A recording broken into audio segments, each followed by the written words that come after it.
दोस्तों नमस्कार। मैं आपका दोस्त सुनील कुमार झा फिर एक बार आपके साथ। दोस्तों कई बार हम अपनी क्षमताओं को नहीं पहचान पाते, हम अपनी शक्तियां को नहीं पहचान पाते कि हम कर क्या सकते हैं। दोस्त हम बहुत कुछ कर सकते हैं, लेकिन हमारी थोड़ी सी आलस के कारण हम ज़िंदगी में बहुत सफलता पा सकते हैं, लेकिन हम पा नहीं पाते हैं। और ऐसी ही एक घटना के साथ आपके साथ एक चर्चा करना चाहता हूँ। एक गांव में एक आलसी आदमी रहता था। वह कुछ काम धाम नहीं करता था, बस दिन भर निठल्ला बैठकर सोचता रहता था कि किसी तरह कुछ खाने को मिल जाए। एक दिन वह घूमता घूमता आम के बाग में पहुंच गया। वहां रसीले आमों से लदे कई पेड़ थे। रसीले आम देख उसके मुंह में पानी आ गया और आम तोड़ने के लिए वह पेड़ पर चढ़ गया। लेकिन जैसे ही वो पेड़ पर चढ़ा, बाग का मालिक वहां आ पहुंचा। बाग के मालिक को देख आलसी आदमी डर गया और जैसे तैसे पेड़ से उतरकर भागने लगा।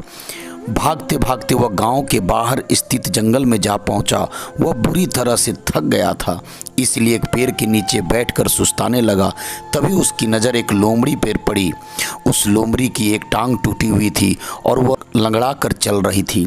लोमड़ी को देख आलसी आदमी ने सोचने लगा, ऐसी हालत में, ऐसी अवस्था में, इस जंगली जानवरों से भरे जंगल में ये लोमड़ी बच कैसे गई? इसका अब तक किसी ने शिकार नहीं किया। उसकी जिज्ञासा बढ़ने लगा और वह एक पेड़ पे चढ़ गया और वहां बैठकर देखने लगा कि अब इस लोमड़ी के साथ आगे क्या होता है। कुछ पल बीतते ही पूरे जंगलों में शेर की दहाड़ गूंज उठा, जिसे सुनकर सारे जानवर डर कर भागने लगे।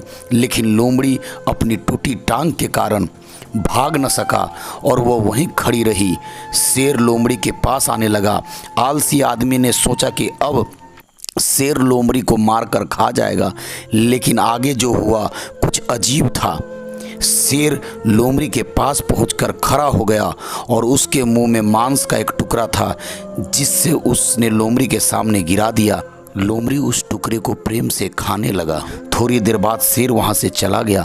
यह घटना देख आलसी आदमी सोचने लगा कि भगवान सच में सर्वे सर्वा है। उसने धरती के समस्त प्राणियों के लिए, चाहे वो जानवर हो या इंसान, खाने पीने का प्रबंध रखा है। वो अपने घर लौट आया। घर आकर वो 2-3 दिन तक बिस्तर पर लेटकर प्रतीक्षा करने लगा कि जैसे भगवान ने शेर के द्वारा लोमड़ी के लिए भोजन भिजवाया, वैसे ही हमारे लिए भी कोई खाने पीने का सामान ले आएगा। लेकिन ऐसा कुछ नहीं हुआ। भूख से उसकी हालत ख़राब होने लगी। आखिरकार उसे घर से बाहर निकलना पड़ा। घर के बाहर उसे एक पेड़ के नीचे बैठे हुए बाबा दिखाई दिए। वह उसके पास गया और जंगल का सारा वृत्तांत सुनाते हुए बोला, बाबा जी, भगवान मेरे साथ ऐसा क्यों कर रहे हैं? उसके पास जानवरों के लिए भोजन का प्रबंध है, लेकिन इंसानों के लिए नहीं। बाबा जी ने उत्तर दिया, बेटा ऐसी बात नहीं है। भगवान के पास सारे प्रबंध हैं, दूसरों की तरह तुम्हारे लिए भी, लेकिन बात यह है कि वह तुम्हें लोमड़ी नहीं शेर बनाना चाहते हैं। दोस्तों इस कहानी से हमें जो सीख मिलती है, हम सब के भीतर क्षमताओं का असीम भंडार है।